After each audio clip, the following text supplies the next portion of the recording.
Assalomu alaykum. Men 13 yillik tajribaga ega bo'lgan lor shifokori Jambekov Bahodir Sheraliyevich bo'laman. Bugun sizlar bilan asosan bolalarda burun bitishiga olib keluvchi, eshitishning pasayishiga olib keluvchi va tez shamollashga olib keluvchi eng ko'p sabablardan bittasi adenoid haqida gaplashamiz. Adenoid o'zi bu nima? Adenoid bu burun halqum limfa to'qimasining kattalashishi bo'lib, asosan 3 yoshdan 7 yoshgacha. Hozirda va yangi adabiyotlarda 12 yoshgacha bo'lgan bolalarda eng ko'p uchraydi.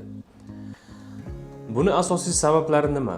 Adenoidni uchrashi asosiy sabablari bolalarda ko'p shamollash, virusli, bakterial, stafilokok, streptokok kabi kasalliklarni ko'p uchrash natijasida adenoid to'qimasini kattalashib ketishi mumkin.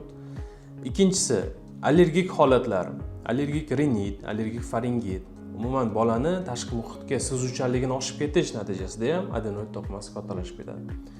Va eng ko'p uchraydigan uchinchi faktor bu bolani ota-onasidan, avlodlardan bolaga o'tish natijasida adenoid to'qimasini kattalash ehtimolligi bor. Adenoid to'qimasi bo'lgan bolalarda qanaqa klinik belgilarini ko'rishimiz mumkin? Bunday bolalar juda ham injiq bo'ladi. Burundan nafas olishga qiynalish natijasida kechasi uyqusining sifati buziladi.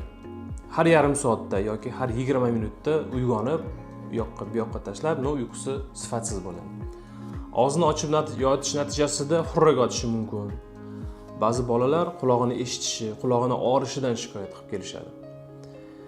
Bu adenoid to'qimasining kattalashishini asosiy belgilaridan bittasi hisoblanadi. Agar farzandingizda adenoid bormi yo yo'qmi, uni bilish uchun albatta lor shifokoriga murojaat qilishingiz kerak bo'ladi. Uni tekshiruv usullari bor.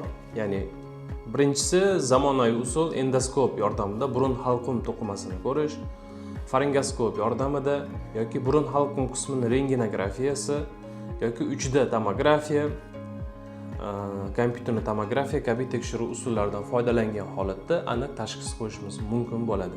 Adenoid bor bolalarni qanday davolanadi? Adenoid bor bolalarni asosan ikki xil usulda davolash mumkin.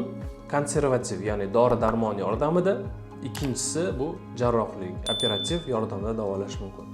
Adenoid to'qimasini kattaligi bo'yicha 3 xil klassifikatsiyaga bo'lishimiz mumkin.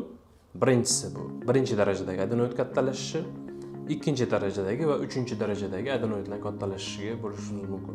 Davolash taktikasi ham shu darajalardan kelib chiqqan holatda, agar birinchi darajadagi kattalashish bo'lsa bolada, bu konservativ, ya'ni dori-darmon yordamida davolash mumkin bo'ladi. Ikkinchisi, uchinchisi darajadagi kattalashishlar bu o'z navbatida jarrohlik amaliyoti yordamida davolash mumkin bo'ladi. Ko'p ota-onalar bizga savol berishadi. Agar farzandimni adenoidini oldirsam, yana qaytib o'sib chiqish ehtimoli bormi? Ehtimoli bor. Agar siz adenoid to'qimasini eski, ya'ni adenotom yordamida oldirsangiz, qaytib o'sib chiqish ehtimolligi 50% ga teng. Hozirda eski metoddan foydalanmayapti почти hech kim. Hozir zamonaviy shever va endoskop, radioto'lqinli koagulyator yordamida adenoidni olish metodi yo'lga qo'yilgan. Bu metodning ustunligi toza olinadi. Qon juda ham kam miqdorda chiqadi va qaytib o'sib chiqish ehtimolligi почти 0 ga teng bo'ladi. Agar farzandingizda burundan nafas olishga qiynalish, tez nasmir bo'lish, kechasi uxlaganda xurrak otish, uyqusining sifatsiz bo'lishi, qulog'ini tez og'rishi yoki qulog'ini eshitish pasayishiga shikoyat qilayotgan bo'lsa, unda doktor Hasan klinikasiga murojaat qilishingiz mumkin.